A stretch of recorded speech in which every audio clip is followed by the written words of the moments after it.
Glórias a Deus, eu sou o Bispo Antônio Oliveira, falo a partir de Maputo, Moçambique, e novamente estamos para comentarmos sobre a Palavra de Deus no âmbito da batalha espiritual, em dando continuidade à armadura de Deus. Falando agora sobre capacete da salvação, saiba que a tua salvação é semelhante e a de milhares de cristãos sinceros, mas que também estão cansados do labor, das lutas, das intrigas, das frustrações, das decepções, dos fuxicos, das pauladas que recebem porque querem fazer algo para Deus, mas sem receber o apoio, o incentivo, ou até mesmo a compreensão necessária para continuar trabalhando, batalhando, lutando na obra e na seara do Senhor. Isso é um fato, né? Perceba, amados, que o capacete que os soldados usam protege uma das regiões mais sensíveis, mais vulneráveis e também de maior importância do corpo humano, que é a cabeça, é o cérebro. Então, o nosso cérebro é o centro do comando de todo o nosso corpo e dos nossos pensamentos, é a plataforma para todas as nossas ações, todas as nossas emoções.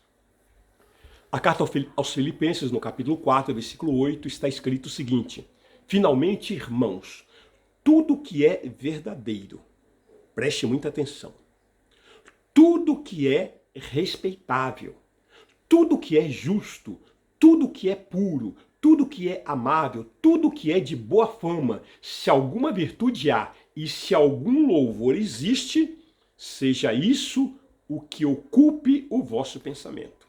Então a palavra nos dá direção, nos dá instrução, nos ensina. Daí a importância de termos a mente de Cristo, conforme está escrito em 1 Coríntios, capítulo 2, versículo 16.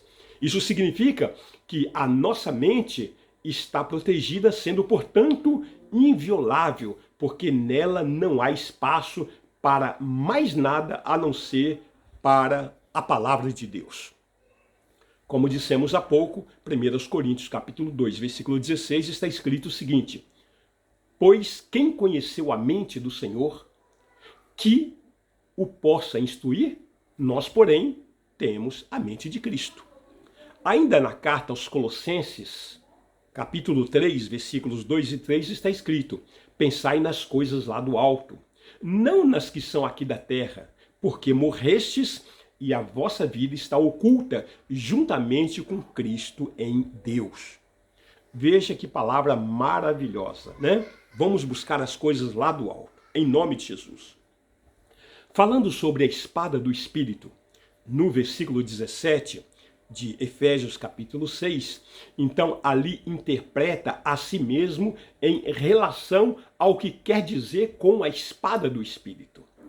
Enquanto o resto da armadura é, em sua natureza, armas de defesa, aqui se encontra a única arma de ataque na armadura de Deus.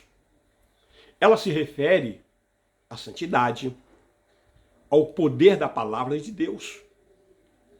Uma arma espiritual maior não existe do que essa. Nas tentações de Jesus no deserto, a palavra de Deus sempre predominou em suas respostas a Satanás. Que bênção saber que a mesma palavra também está disponível para nós hoje. A mesma palavra que Jesus usou no deserto contra Satanás. Queridos, quanto mais lemos, quanto mais estudamos a Bíblia, mais nos enchemos do conhecimento de Deus, mais nós nos fortalecemos, mais firmes ficamos, preparados para a batalha. Por outro lado, quanto menos lemos, quanto menos estudamos, mais fracos nós ficamos. Então, se não lemos e não estudamos a Bíblia, nós estaremos vulneráveis aos ataques do diabo e às mazelas que a vida oferece. A Bíblia contém mais figuras, muitas alegóricas, que precisam ser interpretadas, traduzidas, compreendidas para que possam ser praticadas. A espada do Espírito é uma dessas figuras muito usadas e muito pouco praticada. O próprio versículo diz que a espada do Espírito é a palavra de Deus. Talvez seja por isso que temos uma grande parte dos cristãos que pensam que basta ter a Bíblia, que ela faz o trabalho sozinha. Não.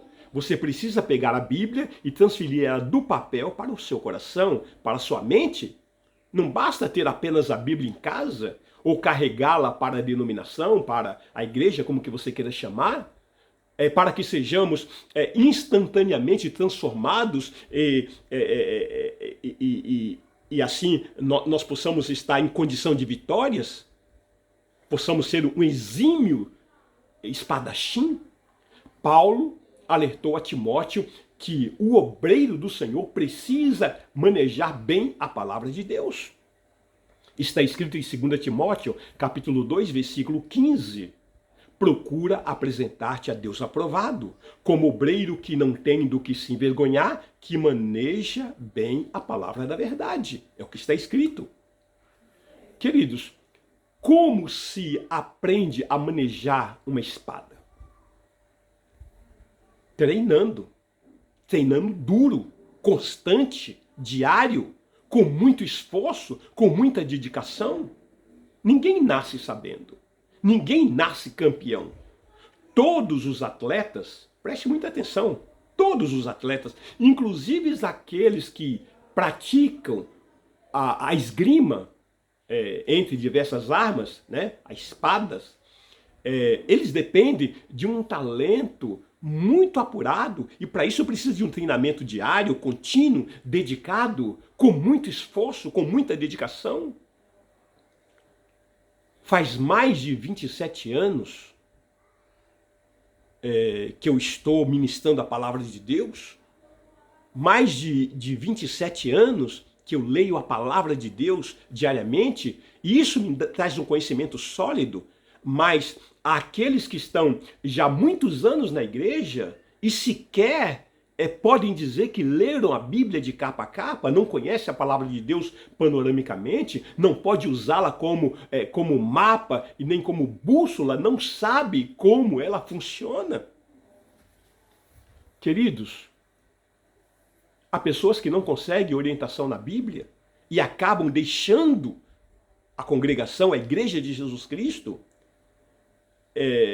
podem continuar frequentando os cultos e se divertindo com os programas de lazer, mas sem utilizar a espada do Espírito, sem estar lutando, sem entrar nessa luta, fazem parte de uma ou de mais tribos da igreja e preferem morar do lado de cá do Jordão, não entra na terra prometida.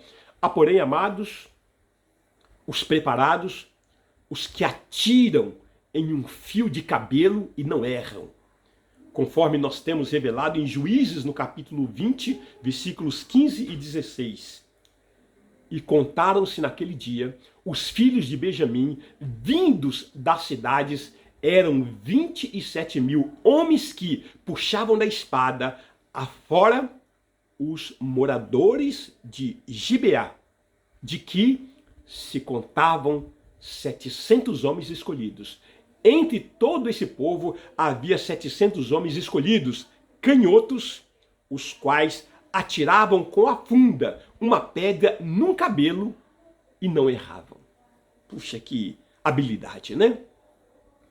Então, queridos, não basta ter a Bíblia em casa ou levar a Bíblia no culto, nas reuniões, é preciso conhecê-la, tê-la em nossa mente, em nossos corações. Saber o que ela diz, conhecer suas instruções, as suas orientações.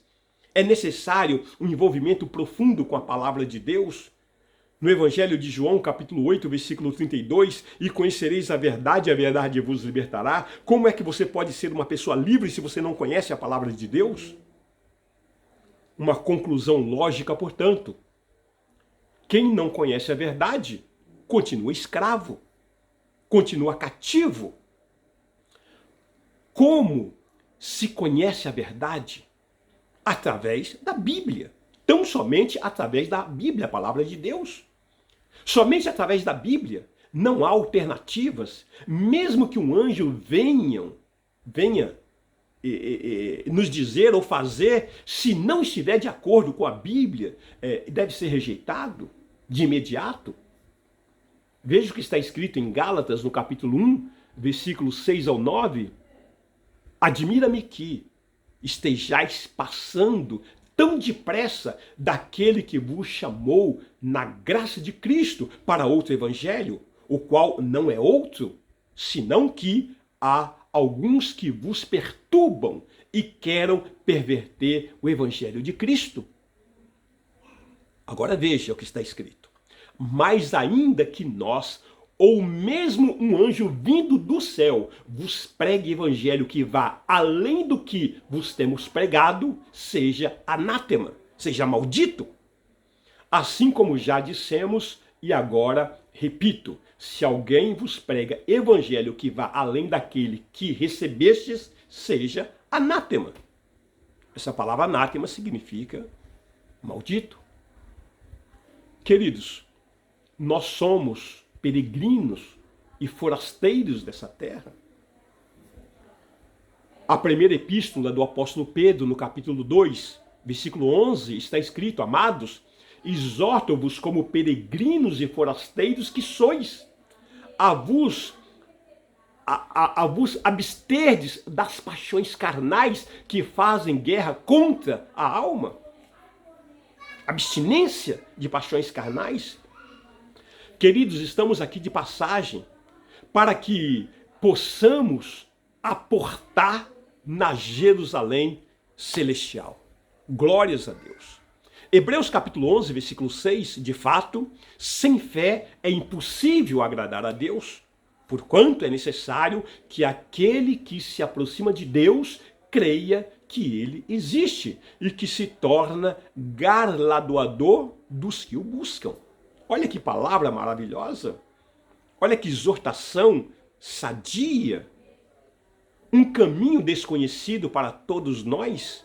Um caminho de desertos, de serpentes abrasadoras, de escorpiões, de secura, longe e sinuoso.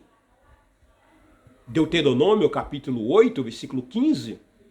Que te conduziu por aquele grande e terrível deserto de serpentes abrasadoras, de escorpiões e de secura, em que não havia água e te fez sair água da pederneira.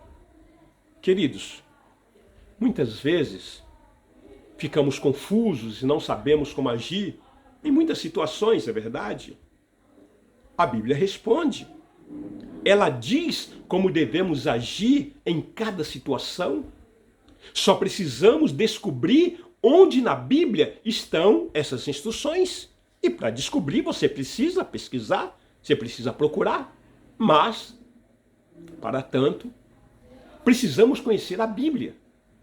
Quem não conhece a Bíblia não sabe como agir, não sabe como reagir quando chegarem as lutas, as tribulações, as decepções, as pauladas que as mazelas da vida oferecem. Nós não saberemos como agir, porque não estamos equipados com a palavra de Deus. Quem não sabe como reagir diante dessas situações, raramente fará o que é certo. Quando fazemos pela primeira vez o que não devemos fazer, certamente fazemos errado. Isso é uma condição natural. Amados, nós caminhamos em vitória. Entenda isso. Assim, para que possamos sobreviver na jornada, precisamos da armadura de Deus, sem a qual não permaneceremos na igreja. Cada dia é uma batalha a ser vencida. Deus abençoe grandemente. Até a próxima. Amém.